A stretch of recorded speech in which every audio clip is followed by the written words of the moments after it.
Hello once again everyone, another week, another video, and at long last we are going to start talking about combinations and how to build your own. So, first and foremost, what is a combination, when is it used, and how can we make it most effective? So, a combination is just a series of cuts together, right?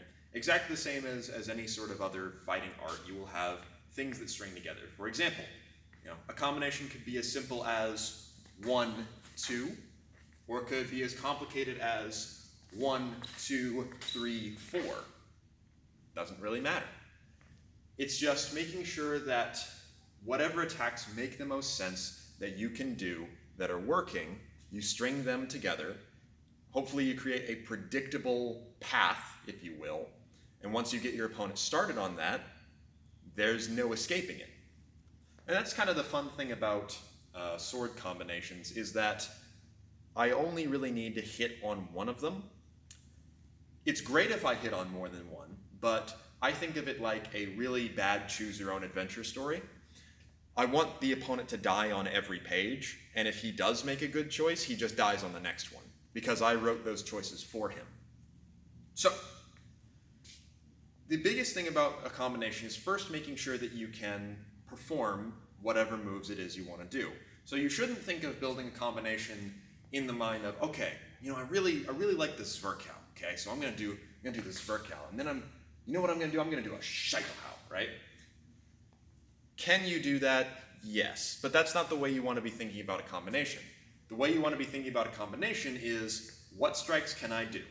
So my Meisterhau, my basic cuts, techniques I know from other sources. I've got, my Ober, I've got my Unter, I've got my Mittel, Zwerks, Krumps, Shields, Scheitels, all that great stuff, right?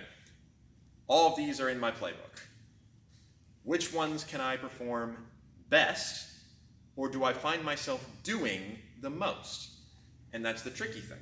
What I really recommend you do, if you have the ability to, is look up some footage of yourself sparring. Now, rather than becoming depressed at whatever you're looking at, trust me, I do it too, instead, as you're sparring, take notes of what attacks you use the most. For example, I could write an Ober column and just put a tick every time I see myself launch one. The reason you want to do this is that you get used to what your lizard brain is going to do when everything shrinks down into the little box. So what is the little box? The little box is, here's all the great techniques we've gone over, all the techniques you know, everything that's great. Well, when panic is on, all that shrinks down into a little box. And that little box of techniques is all you've got. Now, in theory, you have everything else, but that's what your neural pathways are fastest on. That's what your gut feeling is telling you to do. And sometimes that can be to your detriment, other times it can be to your advantage. But within that little box is what you want to identify. What tricks do you actually have? For sake of ease, we're going to say that I have my Oberhau, I have Abnehmen, and I also will give me Zwerk as well. Okay? So, when things shrink down, so I've identified those three things. Next thing to think about is, when do I employ them? For example, are you a person that only launches the Zwerkau when you've had a lot of time to think about it? I've been that fighter, I've also seen that fighter, where they'll creep into distance, and there's a little voice in the back of their head going, oh, just a little bit closer, a little bit closer, not yet, not yet, not yet, now! Right? Which, sometimes you'll land, but that's a lot of wasted time. So if you know that it's a more timid technique, probably shouldn't be your opener in your combo. It's something you can still do, but if you're going to take that long, you're just wasting time. However, if you see that you go, Ober, boom, and attack it with good strength, good structure, and good intent, that's a great opener. Okay, so that's that kind of thing. That's when you look at when you're doing it. The other thing to look at is what your opponent is doing. So when you throw, for example, your Zwerks, is your opponent actually afraid of them? Or are they just not terribly concerned? Now, this is one, to be able to examine how your techniques are being perceived by others. And two, it's to get you into the idea of conditioning the opponent. Because that's really the key about combinations, is we want to use them to get our opponent walking down a trail that we've already laid with traps. So, I see that my opponent doesn't react to my Zwerkaus. Let's say, for example, he just doesn't see them coming. Maybe he comes from a system they don't have Zwerkaus. That does happen. I have encountered that. And he's just always attacking at your hands. Not great, okay? But we do have a behavior that we've learned about him. So we go, okay, every time I throw a Zwerk, he's going to cut from my hands. In that case, then I can start building off of that. In that case, what I would recommend doing is faking your Zwerk, catching, and then thrusting. But we'll get back to that again in a moment. So, okay, he's always on the attack when I try to throw a Zwerk. What about when I throw an Ober? Okay, on an Ober, he always goes to parry. Now we got something we can work with. So we have conditioned him to believe this attack is real. It is something that I'm actually going to hit you with, and you need to defend yourself from it. So, at this point, you now look at what opening he has created for you. This is where we get back into those lines of attack. Remember, there are 8 total. Usually you're going to be fighting along just the 4, especially if you're in heavy sparring gear, but we're going to use as many of them as we can. So, I've attacked on line 1, and he has risen to defend it, which means I now have 3 major openings, basically. Technically 4. At this point, I should be whatever I am able to do easiest. So we said earlier that I have op name in my bag. Okay, well that means that my best bet is to attack along the other side while moving. That's a basic combination. 1, they've moved to defend. 2, I've attacked the opening. If I hit, great. If they defend, also fine. I can pull back. 1, 2, that's it. Now, can we make that a little bit better? Sure, absolutely. Okay, we find that we've been doing this combination a little bit, but everybody's getting used to this, right? And I'll tell you right now, most people are used to defend, right? I even have combinations that are purely defensive, right? Boom, boom, boom. But let's modify it, because we're still going to end up in that situation. So, real attack, now that opening is there. Okay, but he's always blocking that. Well, if he's expecting me to go high, let's go low instead. A less common route. That's one way of modifying the combo. The other way of modifying the combo is, okay, how about we instead Zwerk? It's a little quicker, it hits a little bit differently. Maybe he's gotten used to doing really bad blocks, and that will blow through. These are ways you can start modifying the pieces of your combo without necessarily changing the combo entirely. So, that's now 1, 2, but the 2 is a little bit more complicated. What about if he defends that? Well, we can start adding on a third piece. So, let's say for sake of example, right? 1, he's defended high. 2, he's defended high, but he did a bad block. Okay? Now I need a third piece. Well, I could go back to this opening, but he's already shown me that he can defend side to side quite easily. So instead, now I'll execute a duplirin behind his blade. So the idea here being, condition to the side, he's expecting me to probably cut this way again. Now I drop behind his blade. This is especially good if earlier in the fight you do condition them by making them go 1, 2, 3. And, use it with caution, but if you have a little bit more time, for example, you're doing a counted blows fight or you just are sparring in general, it may be worth even throwing that Zwerkau again to get them to go, ha, ha. Because once their brain goes, okay, he's going to throw another Zwerk, they're not going to expect the duplirin. That's the conditioning part. So, now the combo has become a little bit more complicated. It's got 1, intent, 2, a technique that leads into a predictable technique. He starts to think I'm going to come around, and then a less predictable technique that hits while moving in an unexpected direction. Great! What about if we'd done a different cut in our second piece though?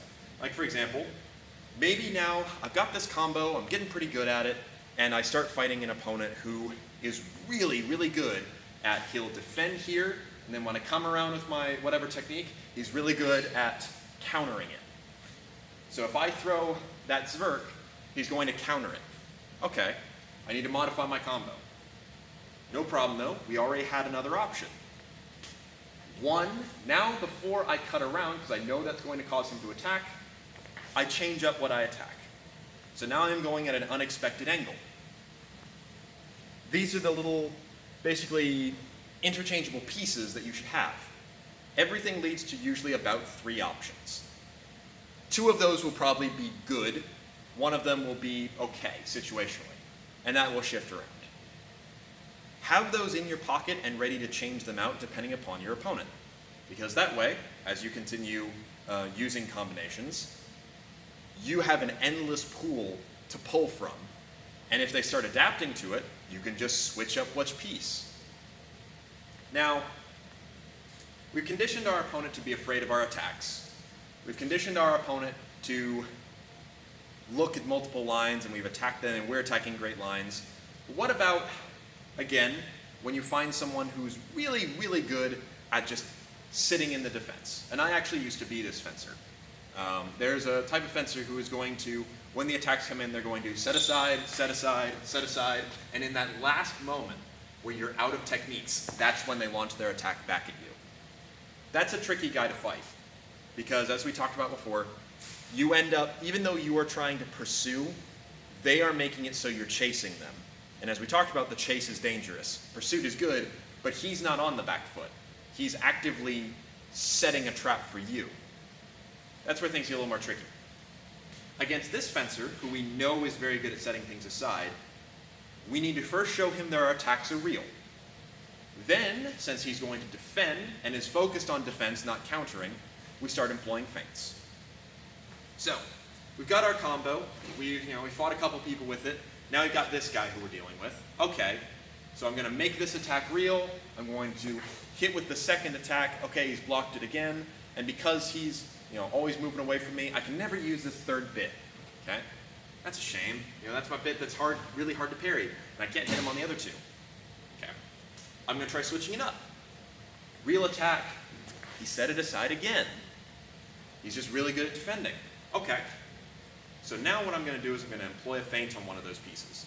Probably the first piece is the best because that's been the consistent. He's used to blocking that one. Now, you want to make sure that you adapt a little bit quicker than I am obviously discussing it as, because the more you show your opponent, the quicker he is going to realize what's up and counter you. However, sometimes that's not always true. But now I start to throw my attack and my opponent moves to defend. I'm going to pull it, as we do with our feints, because these move to defend. And now I launch into the second piece, or I could launch into an even more unexpected piece. So the combo hasn't actually changed, it's just altered. He was moving to defend this, so I just skipped that step and moved to the other area. So now in the tempo of him moving to defend here, my attack is coming around and hitting him on the second piece. Alternatively, I could switch it up entirely. My opponent is really used to my attack ending over here, so I'm going to feint, he raises to defend, and now attack a different opening that I haven't attacked before. When you execute a feint, you have usually a few more options than you do if you actually make contact, because now your opponent is pretty much just on the defensive. You can take your pick of the litter. So that's kind of the idea behind a combination and how to, the end goal. Step 1, have pieces that you can use. Your little box. Identify what's in your little box. Step 2, does what's in your little box string together, and do you do it naturally, or do you need to practice it? If so, practice it. Step 3, what does your little box condition your opponent to do, and can you exploit it even more? That's usually where you'll find your third piece or your fourth piece or whatever. I think we're on 5. Step 5, now you're encountering different kinds of opponents who are reacting differently. How does your combo need to change? Do you need to switch out parts? Do you need to turn parts into feints? Do you need to start expanding your combo? Because then you start building others. And that's really the basis of it. Now, for a little bit extra help, let's talk about some combos that are just immediate and good ones to practice that kind of work for everybody, as well as discussing things, fencing with one hand. So, some good combinations that pretty much work universally. Longsword. The most obvious one is going to be 1, 2. Cut up man. Now, the 1 can be a bunch of different things. It can be my over, it can be a zwerk, it can be kind of whatever. It can even be an unter. But my 2 is going to be dependent upon what I gave on the 1. If I give a zwerk, my second technique is probably going to be a zwerk, which is a predictable line. If I do an over, make sure that you are making a good opnehmen and not doing the whirligig, but my second technique could be a zwerk if I wanted it to be, because I'm moving from over to that. If I do an unter, it's not that zwerking is impossible, but that's options there. I could also attack low a little more easily, or I can come around with that over, but you notice how that over is slower. So some pieces are a little bit more ideal than others, depending upon what you're using. But that's the 1-2. Alternatively, it can be high, low, 1-2. Still works the same. Next, we get into the idea of 1-2-3, which is usually some really good ones are over, opnehmen, back, or alternatively, zwerk 1, zwerk 2, zwerk 3 from below. You will also see unter, over, unter, or unter, over is another combo. Basically, simple cutting through type cuts that just flow together. You just do 3 of them. And notice I'm always trying to go to a far opposite line when I launch my attack. Now, another good combo is high, low, high. This one especially is useful if you start employing your short edge. But the idea here becomes I'm going to go high, low, high. So I'm really reaching on that last one. So, boom. He's now raised up to defend, but I'm only about head level. I chop down at the hands. He lowers his guard to defend. And I'm going to really pop it over the top to hit him up. That one's a really, really good one. And this especially comes up in sword and buckler if you do that, or you just drive high and then cut low. But techniques like that, pretty simple. What about employing thrusts and things like that? Okay. So now I've got, for example, thrust. He sets aside, cut. Just a 1-2 again, basically. I also have, for example, thrust. We bound up over. He sets that aside, cut.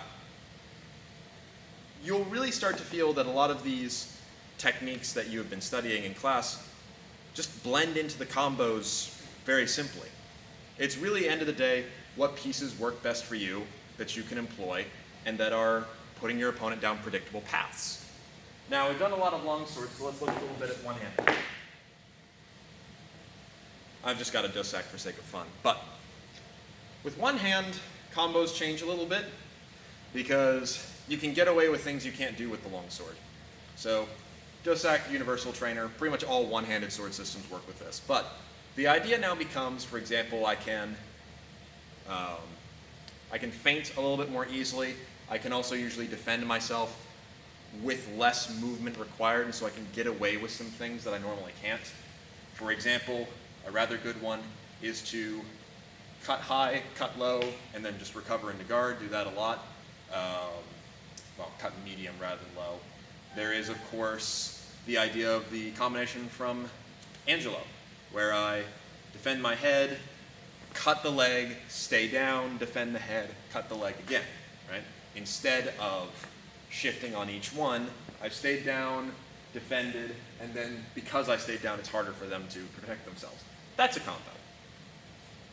Now, some useful combos for one hand are usually going to be pretty much the same as with the longsword. It's just, adapt it for whatever pieces you have. For example, like I said, there was high, boom, cover. There's also, general actions. For example, I've got up, through is a really good one. A particularly good one from Messer that I like, just to show you some diversity of them, is I come in with this cut a couple times. I really make him aware and afraid of it. So now I'm going to fake and step out and cut around. That's a particularly fun one because from his perspective, it really looks like I was throwing that cut, but I've stopped my footwork, so then I can spring out and attack on the other side. And if he defends that, I just keep going while launching a duplirin. But all this is to say, when it comes to building your basic combinations, take the pieces that are in your little box and just start stringing them together in ways that are predictable and make sense and leave you on the advantage. A common pitfall I see is people will have a new technique that has entered their little box, and they're trying to jam it into a combo as quickly as they can. Don't. Usually, if it's not something that was already in your combo, it's not going to be able to be shoehorned in. It's not that you can't sometimes, it's that usually it's just not going to fit as well. Instead, look at your new technique and see what properties it gives. See if maybe you can put something you're familiar with along with it, or if you start building something new. Alternatively, sometimes when you learn a new technique, the way you do older techniques will change.